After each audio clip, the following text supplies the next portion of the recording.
2, 1. Jay, we're back again with another episode thanks to our Dig Me Out Union on Patreon. You can help us make the next episode happen by joining us at dmounion.com or digmeoutunion.com.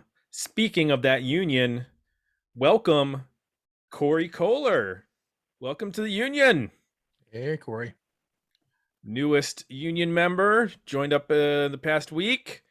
And we're happy to have you. Hope you are enjoying going through our backlog of 80s episodes exclusive to Patreon, checking out our Discord community, which I quite frankly cannot keep up with. There's so much conversation happening. Every time I check in, there's like 50 posts in. It has become my I need to find something new to listen to. It's definitely my go-to. Oh yeah, for that.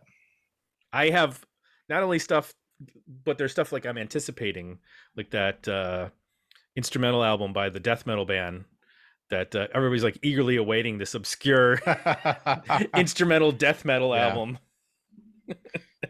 Like, ooh, that sounds interesting. Chip sold us. We're in. He did. And enjoy it all there, Corey. And you'll be voting in future polls for albums. And maybe you'll join us for a roundtable like the one that we have tonight. That was from a poll we ran in January for our February roundtable. It's called In the 90s. It's where we look at a band that was successful in the 80s, kind of well known for their 80s output. Previously, we've done Metallica, REM, Van Halen, Tom Petty, Duran Duran, big artists, Aerosmith, And then we look at what they did in the 90s. How did the 90s change them? How did they change the 90s? Lots to talk about. And we always need people that know what they're talking about, because quite often we don't. Joining us, he's under protest. He's joining us.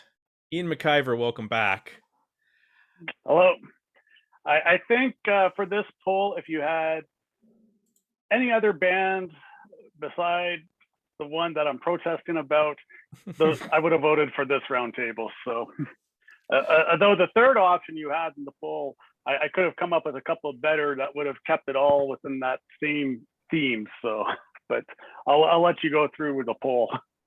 So the poll, which we ran way back a month ago, was 3 artists that were successful or well-known in the 90s or in the 80s, but continued on in the 90s. The third place finisher was John Mellencamp. That was the oddball, I think, of this poll. I threw that in there to see what would happen against these other two. I thought those other two might split votes and John Mellencamp might pull ahead, but that was not how it went. Second place was Depeche Mode. That's the one that. Yeah, there's no way I'm not voting against my favorite band. So. And the winner of the poll, The Cure. A little band called The Cure. Jay, you've heard of The Cure. I have.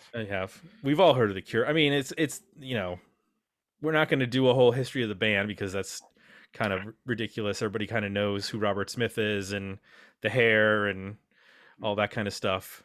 The smeared lipstick. Yes, exactly. Although when you look at pictures of when he's young, there's not that it's not as out there as it would later happen.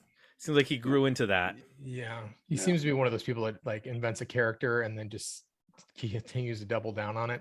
Mm-hmm. Like there's nowhere to go but more. So I know you know who the Cure are, Jay. Have you ever owned any Cure albums or gotten into them?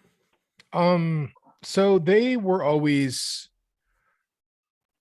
in the 80s, they were with Depeche Mode, like the two alternative before alternative was a thing, bands that were most well known, like in junior high and early in high school. Like those were the first couple like mainstream MTV bands that you would just hear about and know about and hear bits and pieces here and there.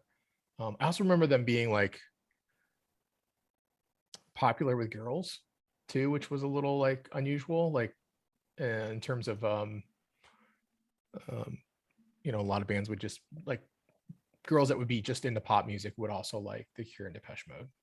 There was a couple like that in my school, so I just I was very aware of them, and then later like Ministry and Nine Inch Nails and became more aware of them. But they were sort of the like classic in my mind. They sit as like with Depeche Mode as the two like classic 80s alternative bands that sort of, you know, rolled into the 90s into what then became sort of the popular genre of alternative rock. Ian, when did you first discover The Cure? What do you remember, an album or a song or anything like Um, that? well, more the songs, and so for me, I mean, it'd be Just Like Heaven from 1987's "Kiss Me, Kiss Me, Kiss Me," the music video for that, and then following up obviously with 1989's "Disintegration," and the videos for that. So Lullaby, Love Song, Pictures of You. So, but it wasn't really until the 90s when by that time I was in high school and starting to get into my own musical identity that it's like, okay, I like some similar stuff that I start to get into the Cure. So and I can touch on that as we go through the stuff of the Gotcha. 90s. And I'm like you. I think "Kiss Me, Kiss Me, Kiss Me" was probably the first time I was like seeing that band on MTV, and I'm kind of like, what is this? Yeah, and those songs were just like in the ether. Yeah. Those Just Like Heaven, Pictures of You, Love Song, like they were just, I knew them, and I didn't know at the time, probably didn't know at the time they were The Cure. It was later I sort of, as I became more aware of the band and I heard Wish and started putting together like, oh, that's that band that did this song. Okay, now this is making sense. But yeah, for not having like major radio airplay, at least in Cleveland, it's kind of amazing. Like I knew as much of the catalog as I do. And I feel like I don't even know that they were in the movies, but I feel like the whole John Hughes thing, like with the Psychedelic Furs and a lot of those like new wave bands, like they sort of were in that same ballpark where if you saw those movies, then you were sort of aware of like all this alternative music, even if you weren't someone that was going to record stores and going to those shows. You just kind of knew of these bands that were in that universe. Yes. Um, but I didn't really get into them in terms of an album. I think Wish was probably the first time I heard an entire album by them, and then I went backwards to Disintegration. That's in terms of sales and in like notoriety in the United States. Disintegration is where they sort of peak. That's where they had. I think that was double platinum in the U.S., gold in the U.K., gold in Germany, gold in Switzerland. Prior to that, Kiss Me, Kiss Me, Kiss Me went platinum in the US and gold in the UK. And then The Head on the Door was the first album to do any sort of success for The Cure in the US. That was a gold album. So you sort of have like this slow climb up to a double platinum with Disintegration. And then Wish is platinum, and Wild Mood Swings is gold in the US. And that's the last time that they registered that achievement with an album release. And then I do remember Wild Mood Swings because that's 96. That's right when I was in the middle of college radio. And I remember like Mint Car and those songs getting singles for those, like CD singles prior to the album coming out. And then I remember there was a long build up to the 2000 album Bloodflowers. Like I want to say that there was stuff like on Napster, like that was floating around, maybe from live shows or what have you. But like there was that was in NME and Q Magazine, like they're working on an album, and it was just like taking forever. I did not realize, and we can get into it with the getting into the record, how much turnover there was in terms of people in the band. At one point, 80s is worse. yeah, there's a lot of past members.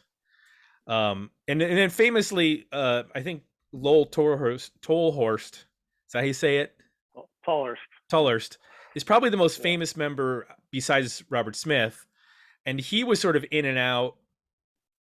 He got fired right around the time of Disintegration because of alcoholism. Yeah, so he was one of the original members. He's going back to the Easy Cure days, back in the 70s before they actually transitioned to the Cure. Okay. And this is probably going to lead into the beginning of our 90s discussion, because so Disintegration, he is battling alcoholism. They bring on Roger O'Donnell to fill in with keyboards. Now, Lull was originally the drummer and then transitioned to keyboards around the Head on the Door. And they brought on Williams to be the drummer. But so during Disintegration, Lull's doing nothing. Roger's stepping up to bat after helping him out with the previous tour. And then it's like, okay, like the band sent essentially an ultimatum, like you gotta get rid of him. And so eventually he did. Now leading into the 90s, the specter of Lull was still there, because in 91 he then sued Robert Smith and the Cure for ownership and royalties over the name. Right. So, and I believe after leaving the band, didn't he go play with Page and Plant? I think he did, yeah. I'm not as familiar. I'd have to go on Wikipedia and check. So it's my father's the Led Zeppelin fan, not me. Gotcha. I'll double check that, but I'm pretty sure that like that was kind of like a big deal. Yeah, he played with them when they did their Page Plant tour. Yeah. And people were like, "Oh, that's so and so from the Cure playing with them," and I was like, "I don't know what that means. Like, that's fine, but I don't have any like idea like what his role was in the Cure. I didn't know he was a founding member of the Cure and that sort of thing." So at that point, I was still sort of like listening to just the singles and whatnot in the early to mid 90s, even though I'd heard Wish and gone back. And they actually started the 90s. What's interesting is with the Mixed Up album, which is an album of remixes of previous singles. And there was a single, like they used to do, in the 90s, they'd be pumping out, once you had like 2 albums worth of good material, then there'd be a greatest hits with like a bonus track that would then be the new single. And that's what happened. Never Enough, which is the last track on the Mixed Up record, is actually was a single. So it was their first single of the 90s. And it ended up going to number 1 on the US Alternative Airplay chart, number 6 on the US Dance Club chart, number 25 on the US Hot Dance Single Sales, and number 33 on the US Mainstream chart, also 72 on the Billboard Hot 100. So there's a band that's coming off of like a huge success with Disintegration, a number of big singles from that record, and then put out a remix album and score a big hit single with that. Did either of you check out the Mixed Up album at all? Oh, I love it. So I obviously have quite a few Cure CDs and stuff. So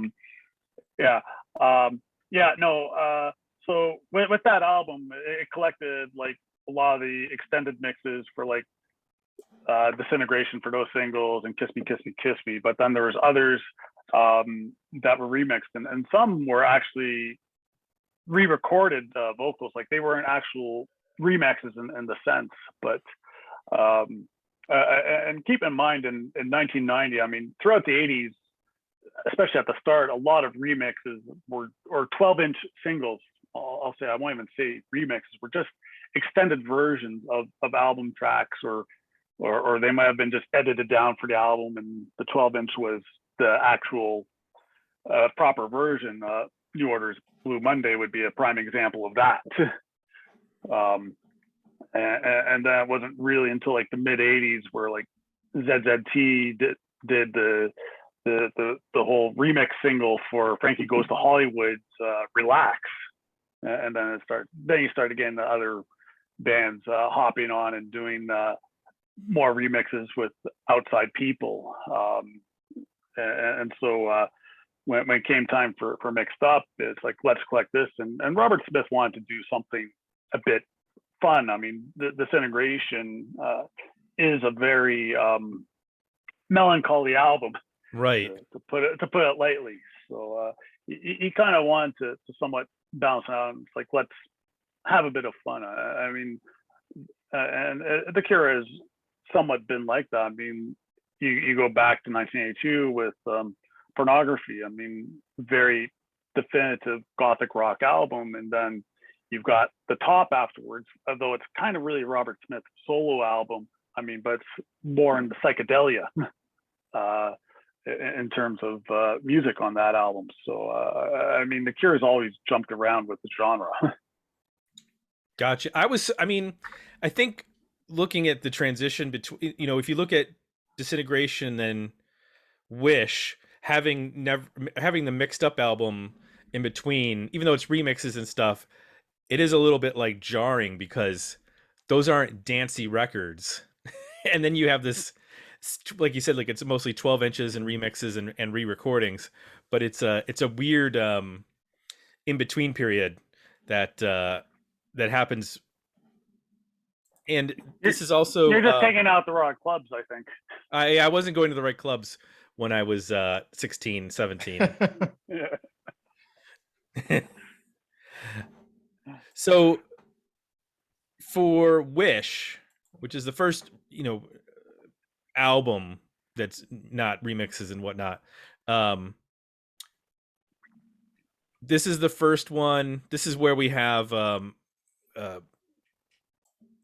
what's his name? So yeah, guy who replaced Lowell actually didn't stay with the band. No. So he left afterwards, and then after the Mixed Up project, Perry Beaumont was brought in, and so he was, I believe, one of the techs beforehand for the previous. Yeah, tour. He was the guitar tech. Yeah, and they were like, well, let's just have him play. Yeah, so he came in with keyboards, and then after Pearl Thompson left, switched over to guitars. So he's had a few hats within the band, but yeah, so he came in. So that was a big change, and obviously the big change between the 80s material and the 90s. I mean, excluding Disintegration because it wasn't involved, was the absence of Lull. And you can definitely hear that. I mean, like the Disintegration, that was written by Robert Smith. That was kind of like his, like, okay, I gotta have this masterpiece before I'm 30, and was very depressed about it. And I mean, obviously it was a bit of a self-fulfilling prophecy in my opinion, because I don't really care much for anything after Disintegration. So, but then with Wish, now the band is a lot more involved in this creative process. And what's interesting is they have the same producer for both those records. Dave Allen, who's the producer on Disintegration, is also the producer on Wish.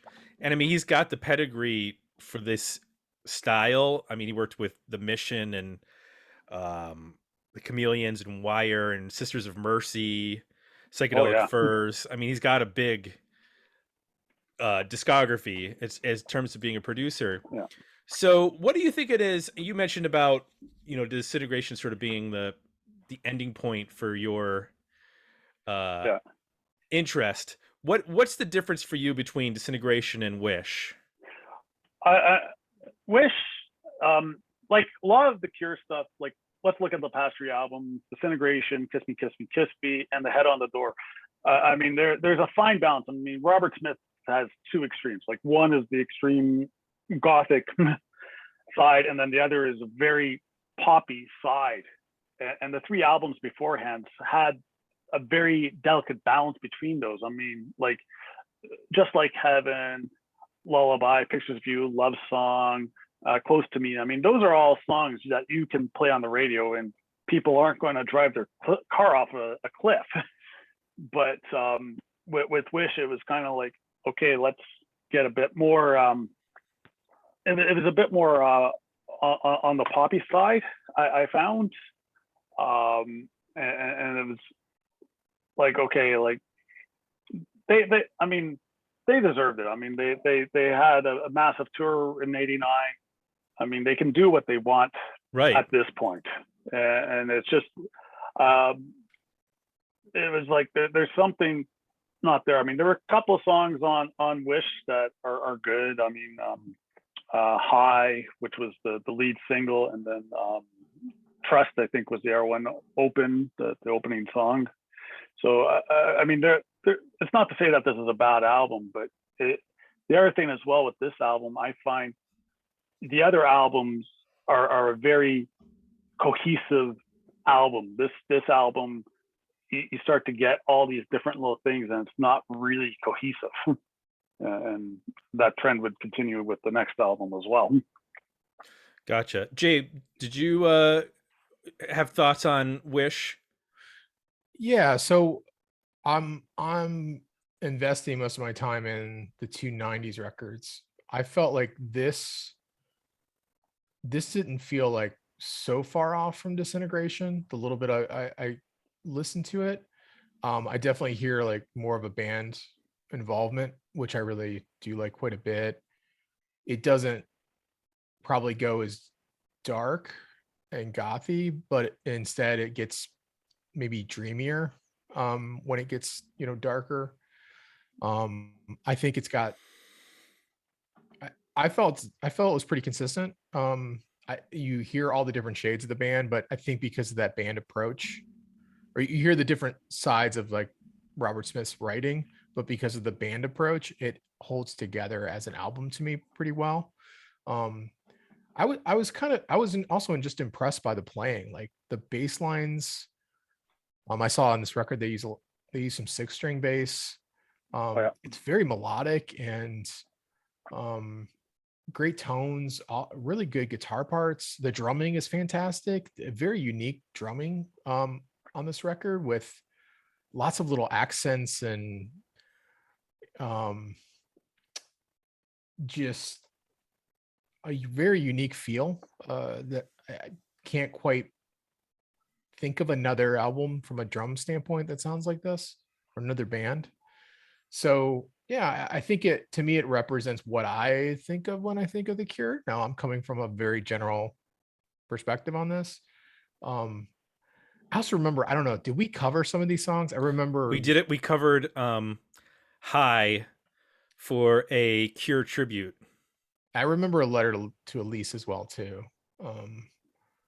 So I was very familiar with those. That was kind of an easy entry for me back into the record of like, oh yeah, I remember these songs. Okay, this is what this record sounds like. I mean, Friday I'm in Love is a really great pop song. I mean, that is just written like a hit song from the moment it kicks in, like okay, there's the hook, and that's how, like, lyrics that are like super radio friendly. And so I can see Ian grimacing at the mention of Friday I'm in Love. Yeah. Oh, it just ticks me off that anytime I hear The Cure on satellite radio, it's always Friday I'm in Love. And I'm like, there are so many better songs. And even on this album, like I said, I mean, like High was a great lead single, and it's a good song. Apart was good. Trust is good. And like, to me, there's a lot better songs. It's just this one, it's unfortunate. Like, it is a Cure song, but it's not representative of what the Cure is. Yeah. And unfortunately, it's the one that defines them. Yeah. I think it gets a little bit of a bad rap because I feel like if you look at their greatest hits, this slots in with the poppiest of their poppy Oh yeah, songs. yeah.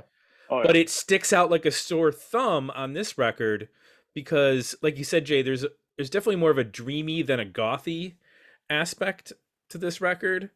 It's also really long. It's like 65 minutes, and there are some overly long tracks on this record that made me zone out for periods of time.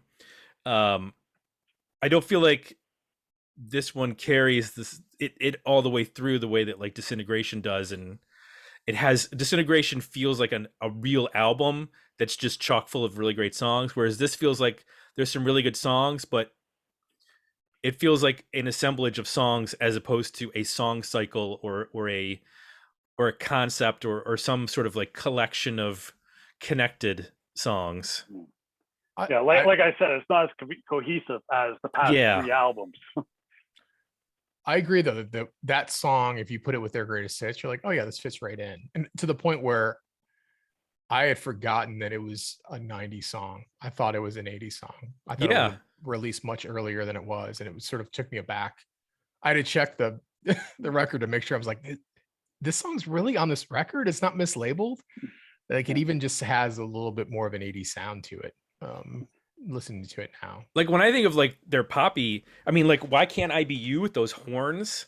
Like that's way poppier and like aggressively poppy uh than Friday I'm in Love.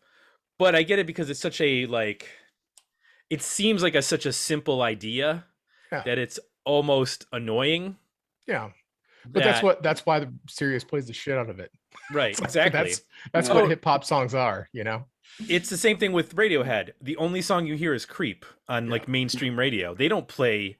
Yeah. Maybe they'll play Fake Plastic Trees, but almost 99% of the time, if you're hearing a Radiohead song on radio, you're hearing Creep.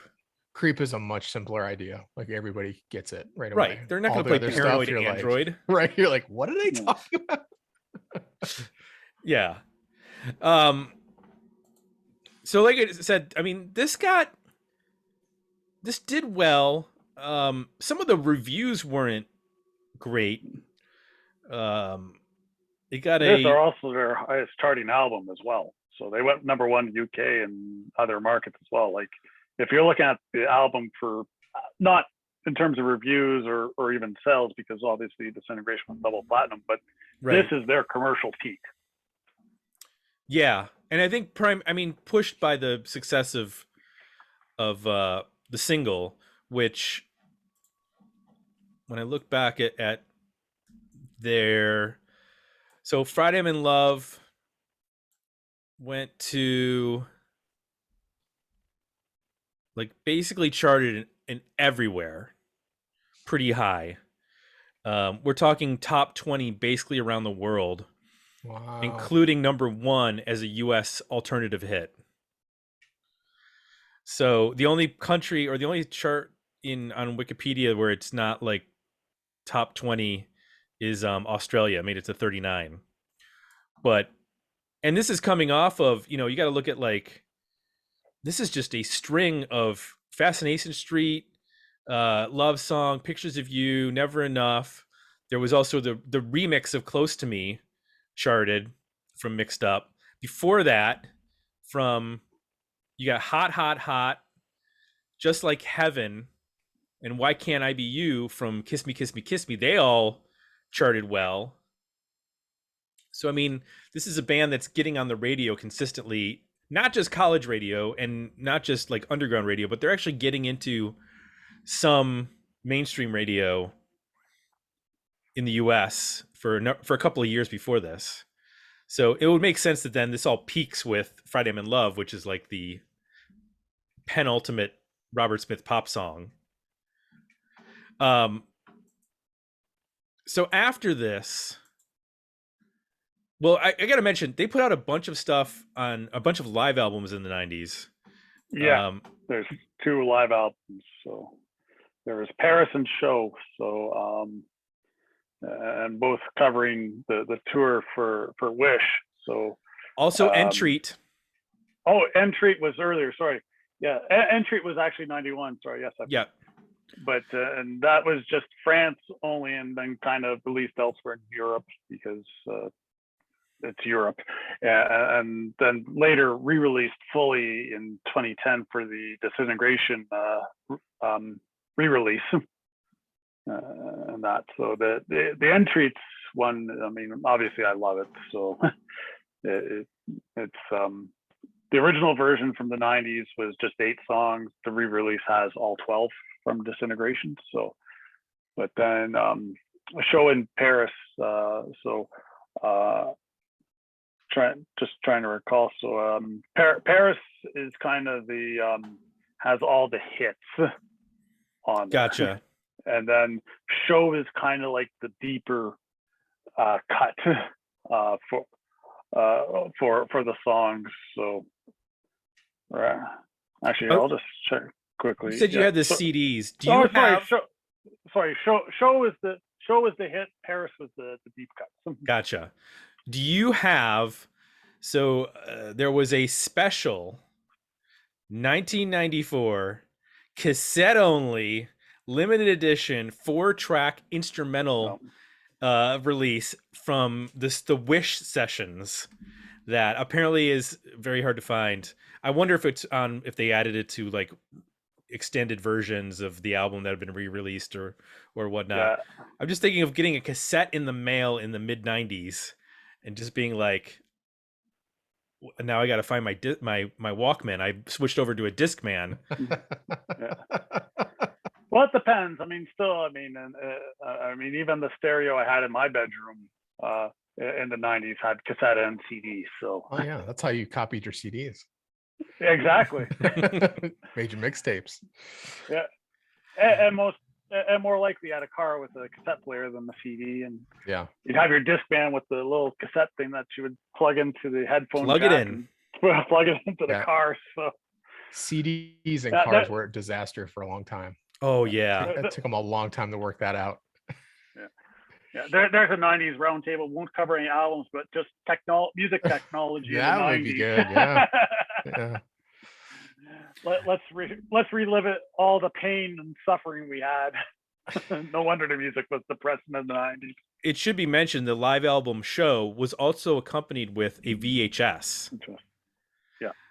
So if you wanted to slap that in your VHS player, you could watch that show as well as watch those performances of Show. Yeah. And then, so this follows up. I was going to mention. So the reviews were good, but not like there were some negative reviews of this record, which I was kind of surprised to see. Like Robert Christou was a fan of The Cure, only gave this a C+. It has a 3.5 out of, or 2.5 out of 5 stars on AllMusic, which I was kind of shocked to see. Huh. Yeah. Los Angeles Times only gave it 2 out of 4 stars. So there was some dissenting. I mean, some places like NME gave it an 8 out of 10. Rolling Stone gave it a 4 out of 5. So there were some places, but it was more mixed than what I was expecting.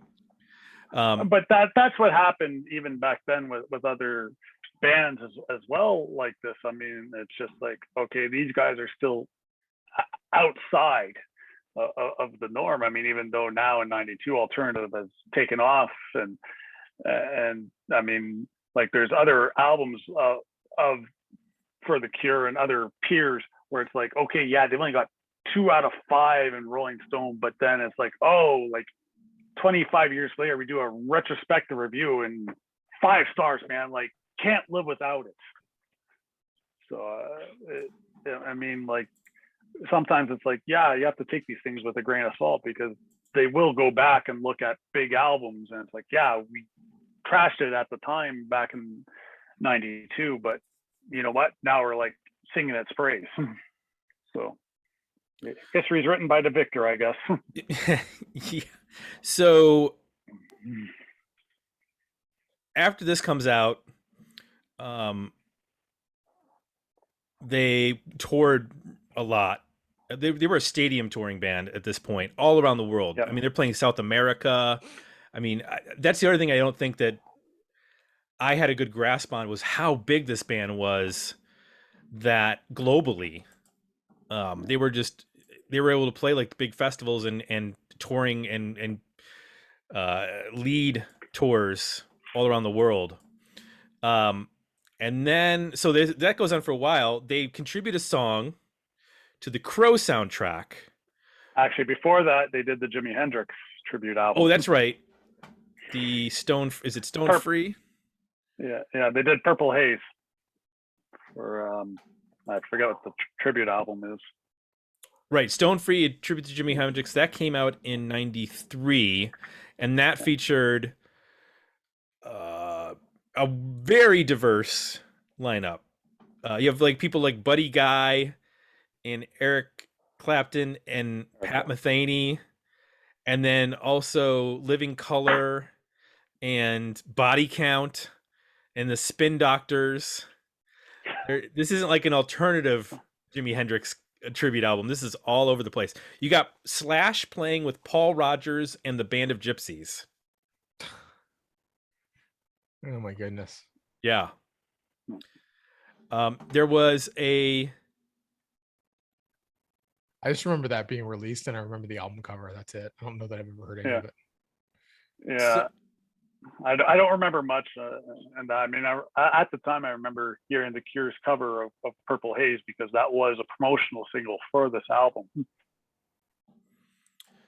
And then following this, then '94 is when the Crow soundtrack comes out, and they contribute the song "Burn," which I don't know if that charted or not. I'm going to take a look. No, it wasn't a single. So okay. The only single that they released for the Crow was Stone Temple Pilots' "Big Empty," because they were on Atlantic, and the soundtrack was put out on Atlantic. So they put one of their own out to promote the album. Okay. So even though "Burn" is definitely by far the best song on that album. I don't see that was like such a weird cultural thing where the movie did well, but it was really because I feel like more because Brandon Lee died. Yeah, and it had all this mythology around it. Yeah. And then of course it had a lot of big bands that all sort of blew up at the same time. Is that Nine Inch Nails covers Dead Souls on that? Yeah. So Dead Souls is on there from Nine Inch Nails. So originally for the Crow soundtrack, they approached New Order to do the soundtrack. Joy Division and The Cure were both extensively referenced in the original Crow comic book. And so they approached New Order, who obviously succeeded Joy Division after Ian Curtis's suicide. They were unable to do so because they're busy with their own album and activities in '93 with Regret. So, but getting both The Cure and Nine Inch Nails to do the Dead Souls, the Joy Division cover was obviously a huge grab, and obviously relates well with the movie and the source material.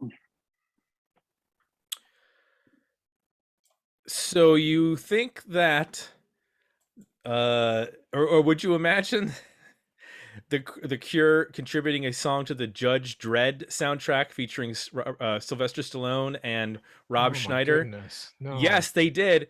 No. They did that. They did that. In fact, Dread it's song. Called Dread Song. Yeah, it was over the closing credits. What? Yeah. I don't understand this band. I know. Yeah. Sometimes there's some weird things. How does happening. That happen? Yeah. So, So after Wish, I mean, Robert Smith decided I'm going to do these little stuff. I mean, they didn't do any of this type of stuff throughout the '80s, and I mean, Robert Smith is obviously at first busy with The Cure, and then he was a member of Susie and the Banshees, and then went back and focused on The Cure. So I mean, it was a very busy time, and now it's like, okay, I'm at this level where I can do what I want to do, and so I don't blame him. I mean, but I mean, results may vary, Jay, as we have discussed. One piece of trivia before we leave the Judge Dredd soundtrack. Okay. The Manic Street Preachers' last song that they wrote with Richie Edwards before he disappeared was a song called Judge Yourself. It was supposed to be for the soundtrack. Oh my God. And then he disappeared, and they basically didn't like finish the song, and it didn't make the soundtrack. But they ended up releasing it on the Lipstick Traces Secret History of the Manic Street Preachers compilation in 2003. So it had been recorded at the time. They just yeah. So that's interesting that was the last song, and it was for the Judge Dredd soundtrack. So weird things all around this Judge Dredd soundtrack. That's all I'm saying. I remember the movie, but I do not remember there being a soundtrack of note. Yeah. Well, weird. I feel like every movie in the 90s had to have a bunch of, like, the Cocteau Twins were on it, and yeah. Like, what is this? It's a hodgepodge. Yeah. It's a very hodgepodge. And that, but I mean, going back to the Crow soundtrack and Burn, I mean, like this is when I really got into The Cure. So I mean, I got the soundtrack, and it's like, oh my goodness, like Burn was obviously a notable song because, I mean, yeah, it was used in the movie. It wasn't just like, oh, here's another song we're going to tack onto the soundtrack. I mean, it's prominently used in the movie, so it's like, okay, and it's like, okay, I really like this. I mean, I know on the Discord we had a discussion a few weeks ago, and to me, it's like, yeah, to me, this is like the definitive 90s soundtrack. I mean, some people think singles, and they're not wrong, but it's like singles represented a scene where this kind of gave a broad overview of like, this is what was going on at this point in time in the 90s. And so then it's like, okay, I love this. And so then it's like, okay, go back. Wish, well, it's okay. Actually, I got Wish and Disintegration at the same time, and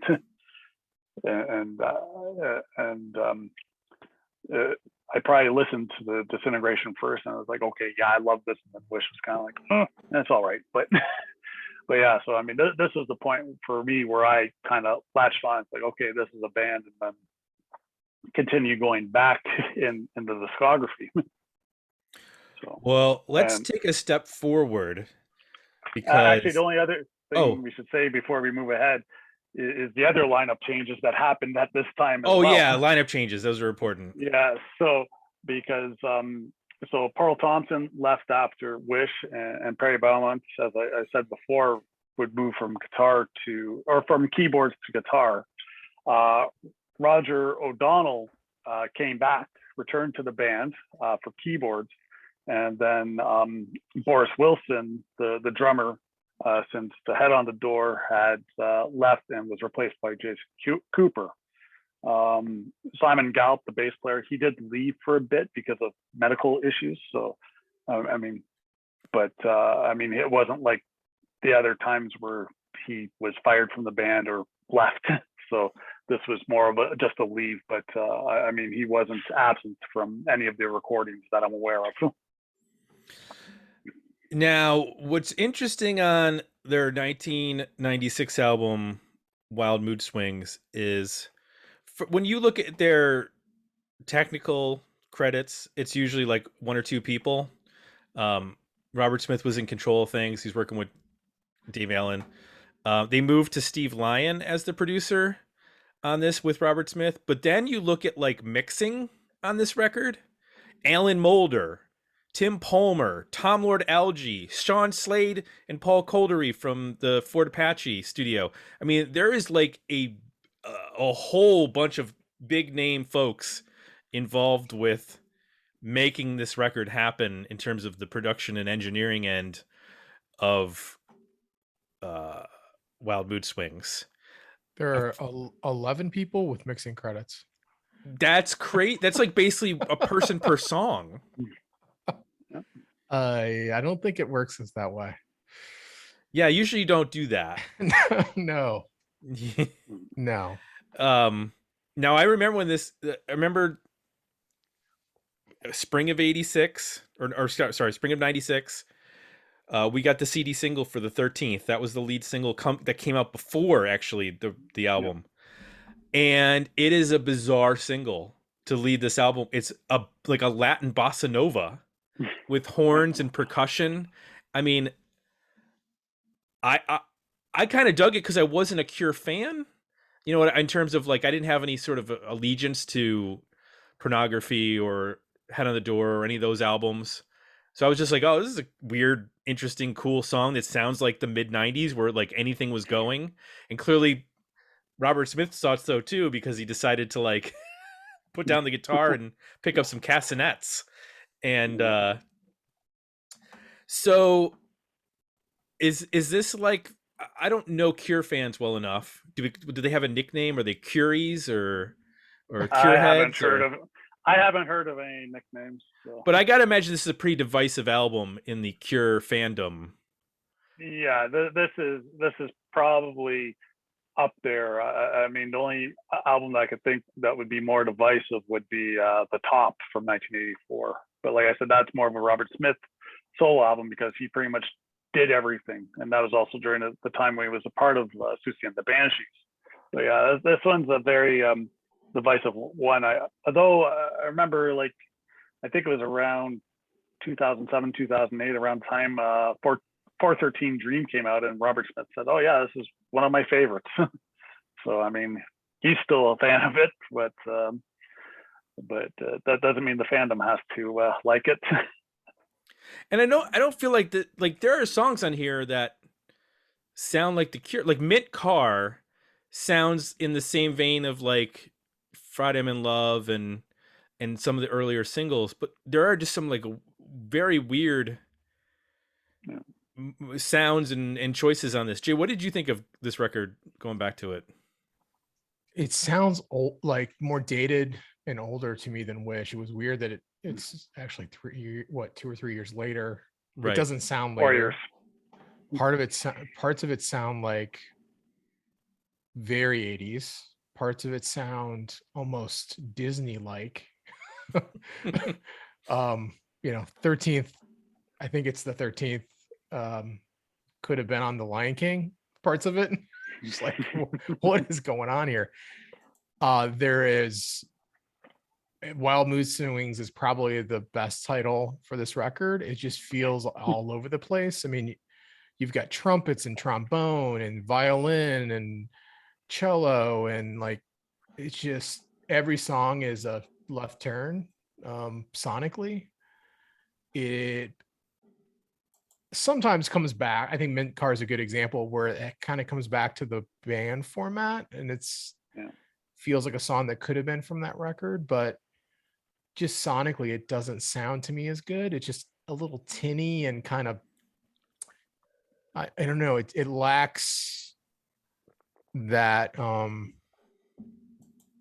don't know, that dreary, saturated kind of sound that Wish has. This has a much more poppy, punchy sound. And it just sounds thinner overall too. Yeah, like Club America is an example of where it sounds so thin, and also he's singing in this like faux it sounds like a bad version of The Alarm or something like that. Like I don't know what is going on with him just messing around. Yeah. He's like all over the place on this record, and it's really long. And I think that song has sitar too. Just yeah, like, why not? Bust out the sitar. Why not? Let's just throw things on top of this, and I feel like that. I wonder, like, how much of this was. You mentioned about the band having more influence on the last record. Like, I'd be curious to know, like how much Robert Smith was like actually directing these songs, or how much because it says Yeah. all songs by the band, like all of them have Yeah. split 5 ways. So like I want to know who was writing what, because there's some weird choices on Yeah. this record. Yeah, because I know, like initially, like I said, Simon Gallup, the bass player, like he wasn't involved early on because he was on a medical leave from the band. It was pretty much just Robert Smith and Perry Beaumont who started off, and then they brought back Roger O'Donnell. Then they were able to recruit a drummer. So I mean, even during from what I've read, and I don't know how accurate it is. I mean, even within the development of this album, the band went through several iterations in a way. And so, I mean, I don't know if that affected it, because it's like, okay, Robert and Perry start off with a couple of things, and then it's like, okay, and then they pick up Roger, and it's like, okay, now we're going to add on this, and then Simon comes back, and Jason joins the band. So it's like, how much iteration did this stuff go through compared to what was originally proposed? Or did this just all sudden it's like, okay, we've got all the players, here's a couple ideas, now let's get some songs going? And it's just like all these just little different ideas that they had, and that might be why it's all over the place. I mean, I know myself, I mean, the only songs I come back to on this album really are Numb and Mid-Car if I feel like it. It's like they like, it was almost like the directive was write songs and none of them can sound like another one. Like Return sounds like Wings. It sounds like Live or Let Die, as if the Cure wrote Live or Let Die. I mean, it's just like, what is going on? There's no consistency to this record in any way, shape, or form. It's so weird. I just can't wrap my head around and there's there's very little electric guitar, and then when they do, it is so generic sounding. Like it's a complete opposite of the last record, where you still got really cool guitar lines. You mentioned like the 6-string bass and whatnot, whereas here, like they bring in some guitar stuff and it's like very bluesy and like what it sounds like session players or something. Like it doesn't yeah have a cool, like, unique feel. If it does follow, if you're saying the Wish tour is kind of the culmination of, like, that's the height of their success, right? Like they're climbing, they get to that, they're playing arenas, they have their biggest hit ever. Yeah, that's the peak. This definitely feels like the response to that, to say like, well, we can do whatever we want. So let's do whatever we want. Like, this sounds very indulgent, and looking at the credits, it reinforces the way it sounds. It just probably cost a ton of money, and they were going to do everything. And that ties into why I said earlier on about them doing like the cover, the soundtracks, and everything. It's like we got to a certain point, we can do whatever we want. Get all the trumpets. There are a lot of horn players on this record. There are 1, 2, 3, 4, 5 trumpet players. That's too many. Yeah. You're not Tower of Power here. You don't need that many trumpet players. And I'm not even getting into the trombone and saxophone. That's just trumpet. Right. This album just was so confusing to listen to, and I agree. There's like a couple of really good tracks, and then the rest of it is just like head scratching. Also because the songs are just like not particularly good. They're just sort of like average songs. Yeah. They sound like average songs with like a lot of production over top to try to cover that they're average songs, I guess, is a one way to think about it, or say it. All right, let's move on from that. I do want to get to the For the Masses. So we can't forget that. We've covered it on this podcast, for God's sake. Yeah. So obviously this is straight up my alley. So 1500 records and God Lives Underwater. they are putting together this Depeche Mode tribute album, and so they were having some difficulty at first. I mean, they secured obviously a previously recorded version of Never Let Me Down Again from the Smashing Pumpkins, which was a B-side, I think, in 93 or 94. And so they were having difficulty recruiting people. They approached Robert Smith, and he said, sure, I'll do it. And of course, soon as they got Robert Smith and The Cure, everyone else jumped on, because I mean, like, and it's a bit of an oddity. I mean, you look at tribute albums, like all these bands that are influenced. I mean, it's very rare that you have a tribute album with one of your peers on Right. it, because these two bands are know each other and they are friends. And so initially they were going to do Walking in My Shoes, but then I wasn't going anywhere. And so then Robert Smith recorded World in My Eyes on his own. So this cover version does not have any other members of the band on it. It was just him in a studio by himself. Interesting. We've obviously talked about this because we did an episode on this. We like a lot of the songs on here. I was surprised that it didn't get. This was not well received. It got like 4 out of 10 stars in NME when it came out. Are any of the tribute albums well received? Very few. Probably not. They seem to be, like, from a critical standpoint, a hard sell. It is there are very hard sells, and I mean, the thing is that most people view tribute albums as kind of controversy-free exposure. Yeah.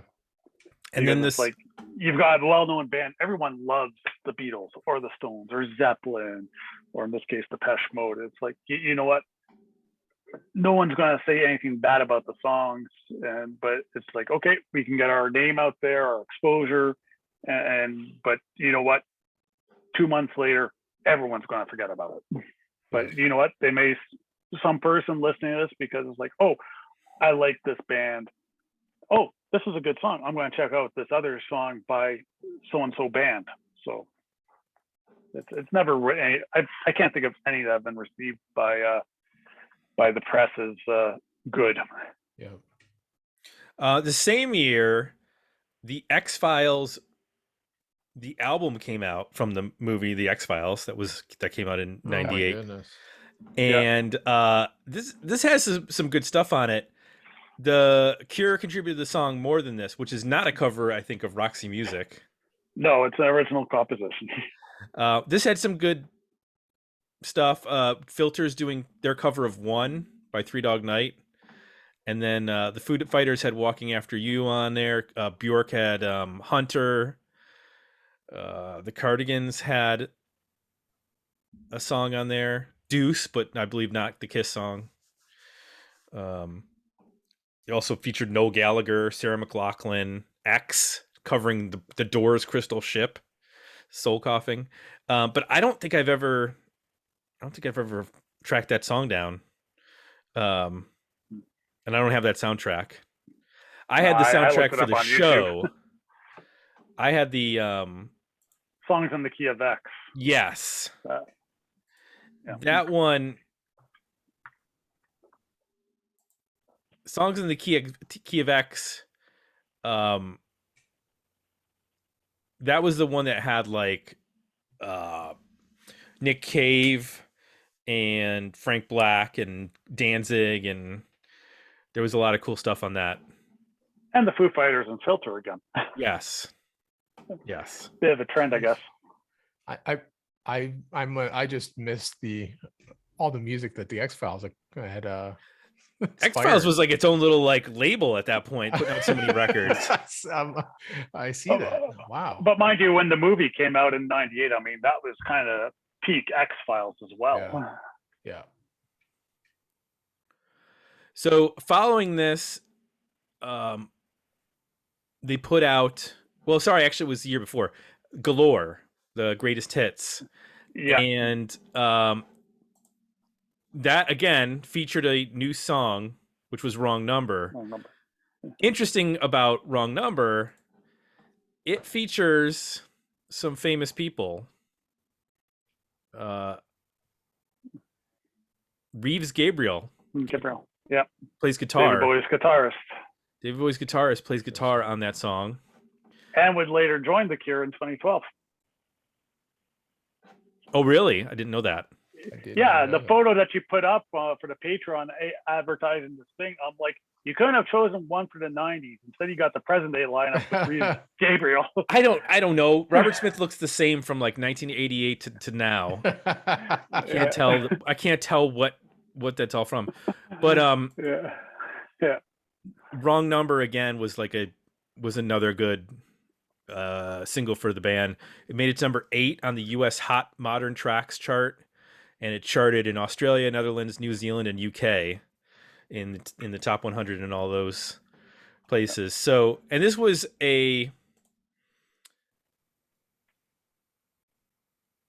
getting close to the end of their record contract. Yeah. So the next album, Bloodflowers, that comes out in 2000, is basically the end of their deal with Fiction and Elektra. Yeah, and Elektra was starting to go downhill, I think, a little bit at this point as well. So this album, and as I've said, I'm calling the 1990s 2000 rule. So this album was originally supposed to come out in 1999 and was delayed.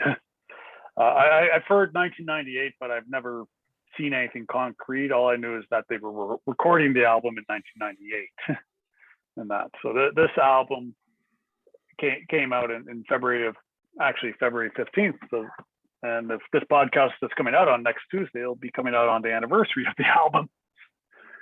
So so this was supposed to come out in 1999.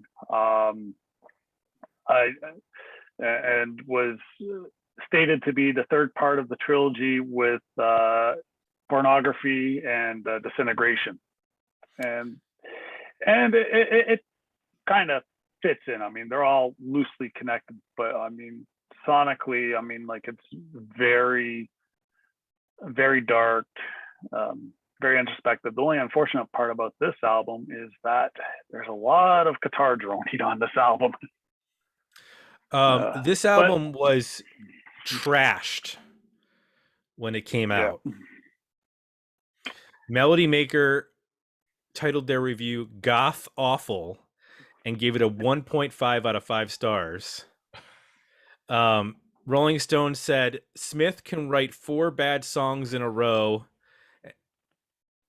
and Cure albums tend to leak filler like an attic spilling insulation. Yeesh. Droning and unforgivable. Trouser Press said the album sounds completely uninspired. Smith and company go through the motions of Cure-ness. Now, I remember when Maybe Someday came out, you were like, yeah, this sounds like The Cure. Like, that was the lead single. It was probably on the internet.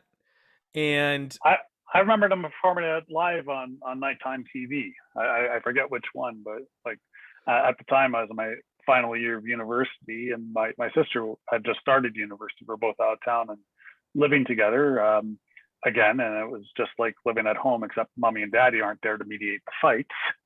But yeah, and we both are like, oh, we're staying up because Cure's on Letterman or Jay Leno. I can't remember. It was one of those nighttime ones. Yeah, Mom, they performed Maybe Sunday, or sorry, Maybe Someday. Yeah, there we go. I didn't spend a ton of time with this, but my impression is aligned with those reviews. The thing that really stood out specifically, though, is it just doesn't have those super catchy melodic lines that all of the other material tends to have. Even while Mood Swings, while it's overproduced, like, they at least come in with like some melodic line using, guitar or horns or something that grabs you right away. And this is just like muddy and meandering.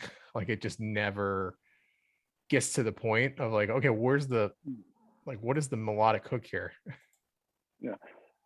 I mean, myself, I love this album. I mean, of the three albums, Wish, Wild Mood Swing, Wild Wild Moon Swings, and Blood Flowers. I mean, this is my favorite one of the three. But yeah, I mean, it could use some editing. I mean, there's no obvious single in that.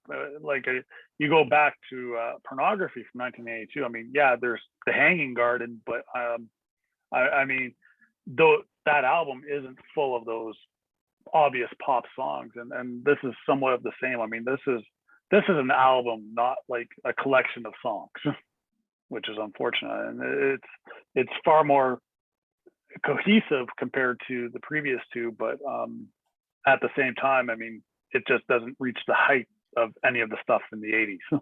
Yeah, it felt really muddy and just Yeah, like I said, it's a lot of droning. It was like a blob of, it was like there was like no form to it. You kept trying to pick it up and it would just fall through your fingers. Yeah, it was like slime. It was like I couldn't grasp like chord progressions, and it was just like a lot of like it was so difficult to listen to. And I've never listened to the stuff after either the self-titled album in 2004 or 413 Dream in 2008. I just like this record just so turned me on. I remember at the time, because I don't know if you remember this, Jay, but our drummer Mark was a big Cure fan, and he was very excited for this record to come out, and then was like not happy, and I just didn't care after this. Like, this was such a boring record. It sounded like someone making a Cure album that didn't know what the Cure did well. Yeah. It's like they listened to one song in Disintegration and went, well, this is what they sound like. Do something gothy. Like, okay. Yeah, so this is where we usually talk about in our in the 90s episodes whether a band survived the 90s or whether the 90s did them in. What do you think, Ian? Did the Cure successfully navigate the 90s, or was this the beginning of the end for them? Their legacy survived the 90s, and there's no question about that. Obviously, they got inducted into the Rock and Roll Hall of Fame in 2019. But the band, it was kind of almost going through the motions compared to what was going on in the 80s. And even if you want a bit more exact answer of if they survived the 90s, well, in 2005, Robert Smith let go of Perry Beaumont and Roger O'Donnell, effectively killing the 90s lineup. And so, I mean, from that perspective, it's like, okay, well, the 90s Cure did not survive. Yeah. But like I said, their legacy survived, but I think they fell to their own hubris. Jay, what about you? I think Ian nailed it. I mean, this is a band that the catalog will endure. If the output goes down, I'm sure they're still touring and doing well, but like creatively, we've seen this pattern before in these roundtables we've done. Is for a lot of bands that we've talked about, there's something about the 90s ends up being like the last creative peak, and then after that it becomes some floundering, like figuring out what to do, and then reverting back to like, well, we kind of don't have to make new music. We have this huge catalog and we can just continue to go out and tour that and be fine doing that, which is fine. But I think their creativity, potentially went somewhere in the mid 90s. Yeah, they reached post Some Girls territory. Yeah, I mean, that is kind of true. I mean, just looking at the way that the 90s went, both in terms of their album sales and the quality and the reviews of the records, there's only two, but it's like a big dip from Wish to Wild Mood Swings. And the attempt to recapture that with Bloodflowers is just a big miss. Just so everybody's clear, Robert Smith is teasing a new record. He's right now. He's teasing a new tour. If that happens, the current lineup is, of course, Robert Smith, Simon Gallup on bass and keyboards, Roger O'Donnell on keyboards and percussion, Jason Cooper on drums and percussion, and Reeves Gabriels on guitar and 6-string bass. That's the current lineup according to Wikipedia. So we'll see what happens. It's like My Bloody Valentine. There's been a lot of teasing going on the last couple of years about, there's new material, new record, and then it hasn't been happening. So I think a lot of these people are waiting for all the COVID restrictions to get lifted so they can plan a big tour and not have it interrupted. Well, they did the 40th anniversary live shows a few years ago, and so I mean they've been discussing about new material since then, but I mean nothing other than saying, oh yeah, we're thinking of going back to the studio and writing some new stuff. I mean, nothing concrete has been said or established. Well, Ian, thank you for coming on and sharing your knowledge with us, because Jay and I this would have been over a long time ago. Let's put it that way. If it had just been me and Jay, we'd have done a thorough review of Wish. Right, exactly. So thank you for forming this triangular table with us on this episode. And maybe next year we'll put Depeche Mode up again, and we'll do it up against John Mellencamp, and we'll see what happens with those two. Well, I've got some payola for you for that. Well, I'll be curious to see if there's enough melon heads. Is that what Mellencamp fans are called, melon heads? No. I think now they're just called cougars. Cougars, there you go. Wow. Damn. Set up Spike. There we go, mic drop. Mic drop. We got to end it on that. That's perfect. Thank you for coming back, Ian. Always love having you. Do you want to plug anything besides your amazing record collection that's behind you? Do you want to? Does anything? No, I don't have anything to plug. So. Okay. Well, we do. Typically at the end of the show, that's what we do, and I'm going to do it right now. So if you would like to join us at Patreon, join the Dig Me Out Union. You can go to dmounion.com or digmeoutunion.com. You can vote in the polls for our albums. If depending on what level you're at, you can even vote on the polls to pick these roundtables and pick our 80s episodes. Just head on over to the union at dmounion.com. And if you want to suggest an album, you go to digmeoutpodcast.com. That's where you go.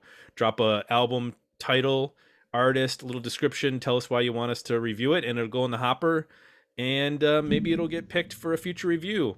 It's also where you go to sign up for the Box newsletter. It goes out every week with a couple of new reviews of new 80s and 90s relevant music, TV shows, movies, documentaries, books, anything that's relevant to our mission here at Dig Me Out. And then lastly, Apple Podcasts is where you go to leave a positive review for the show. So for Jay, I'm Tim. We're out, and we'll be back next week with another episode of Dig Me Out.